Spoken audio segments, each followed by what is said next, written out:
Okay. Alright guys, today I'm gonna create a tier list on all the Dead Rising psychopaths. I'm gonna I ain't gonna do this into 3 parts because my recording software can't handle more than, I don't know, like 5-20 minutes, 10-20, whatever. First I'm gonna start off with Carlito Keys. I'm just gonna do with him as a character, so his third fight and his second fight. No, I'm gonna include all his fights. First, this is a good fight. It's really easy, especially if you bring the mannequin torso. So it's gonna go in. I don't know if it should go in now we're talking or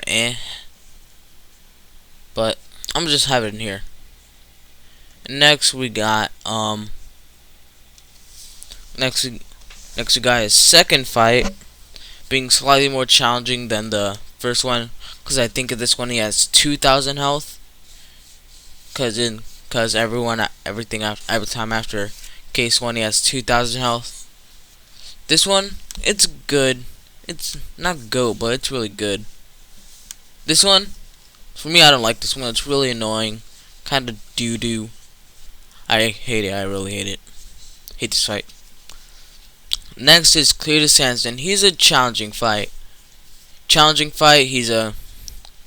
His theme doesn't do it for me. Oh yeah, but okay.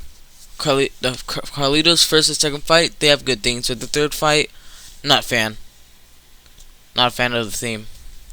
This one, not a fan of the theme either, but I do like the character. He's also voiced by Bill Farmer, the same guy who voiced Goofy from Mickey Mouse. Next is, I'll go Adam the Clown. Adam, he's one of the best. No other psychopath can top him. He's one of my favorites. Next is Steven Chapman. He's also really good. He's like not as close to like being the best as Adam, but he's still like one of the best. Next is Paul Carson. Paul. The only reason why I'm putting him now we're talking, because you get a reward for defeating him. Because in a later like part of the game, you could get his Molotovs, which the weapons that he uses to try you. Alright, so next is the convicts. The convicts, really good. Convicts, they're annoying. They can kill you and or your survivors fast. But the theme, really good. Paul's theme is also decent. So is Steven's. Steven's theme's good. Paul's theme's decent. Convicts theme's good. But honestly, Convicts, really good boss, and you also get the HMG, which is a good weapon. Oh, and the small chainsaw is a good weapon, like one of the best. Next is Cliff Hudson, a really good boss, one of the best. For me, I prefer him over Steven, but for me, Cliff's really good. His theme is, I'm pretty sure, Slaved by the Evolutionaries. Is honestly a really good song. We got Kent Swanson. He's a really good psychopath. He happens to be one of my favorites. Yeah, he happens to be one of our favorites. Fun fact, he does fantastic when Frank gets a really good picture, unlike TJ Rotolo. It's Marty Bafalski. Next we got the Hall family. It's kind of like a more annoying version of Carlito's fight, because in Carlito you only had to deal with one guy. With the Hall family you had to deal with three. And the most dangerous is Roger, because he has the best aim. Least dangerous is Thomas, because he has doo-doo aim. Dookie has the dog water. And the middle ground is Jack. So yeah. Next is Isabel Keys. For me, Isabel Keys is a good fight.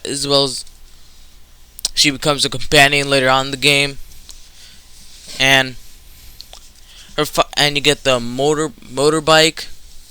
You get the motorbike, which is a good weapon. No, I mean a good vehicle. Wait, no, it's a goddamn motorcycle. It's a good vehicle if you just want to mess around. Oh yeah, Kent, you get the photography book. Cletus, you get his gun store. Adam, small chainsaws. Cliff, his machete. Steven, the weapon cart, and the store. And the Hall family, the snipers. And yeah. Next is... who is next? I think there's only 2 left. Alright, next is Larry Chang. You get his cleaver for defeating him. You also get access to the meat processing area. He's a really good boss. His theme, On a Mission by Hostile Groove. It's a good song. Good song. Larry, he's the final boss of 72-hour mode. And he's actually really challenging. I think he has like 8,000 health.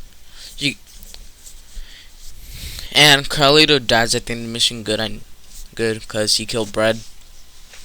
Alright. Next, I think it's the last no, Joe. I keep forgetting about her. Joe, she's a good boss. Not really one of the best. You could take her out easily with a small chainsaw, because you can take everyone out easily with a small chainsaw. But Joe has a nice theme. It's decent.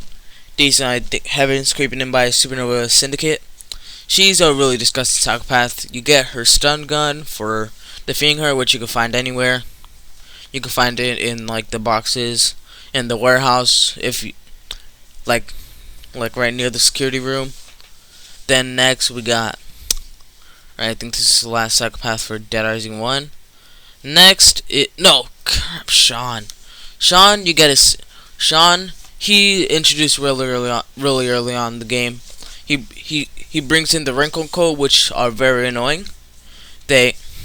Wrinkle coat, really annoying to deal with. They can knock you out and take all your weapons, strip you of all your clothes, and you can't even fight Sean like after the coat is introduced. You have to like wait till, I don't know, like the Santa Cabeza mission, I mean, to have the option to fight him. And if you feel like going for a transmissionary one, you're gonna have to save Paul and defeat Sean, because Sean holds the survivor that you need for the transmissionary quest. Paul, he's a redeemable psychopath, so you could save him if you feel like doing transmissionary achievement also. And the last boss, let me see if I got everyone for There's one. Yep. The last boss is Brock Mason. I don't know if I prefer him or TK for overtime, but Brock, he started the Santa Cabeza cleanup operation. He sends the special forces after you, which are annoying. And he's that, badass, tough military guy, just get done with the mission, make sure only your men come out alive. But like normal, Frank just kills him with whatever he has. But you can only use your fists in this fight. You have no healing items. Your small chain, whatever weapons you have are gone. But a really easy way to defeat him is with the different types of kicks: the somersault kick, the roundhouse kick, the jump kick, and the double lariat. And that's all the psychopaths, I think, for Dead Rising 1. Yeah. Well, later. Where's that? There we go.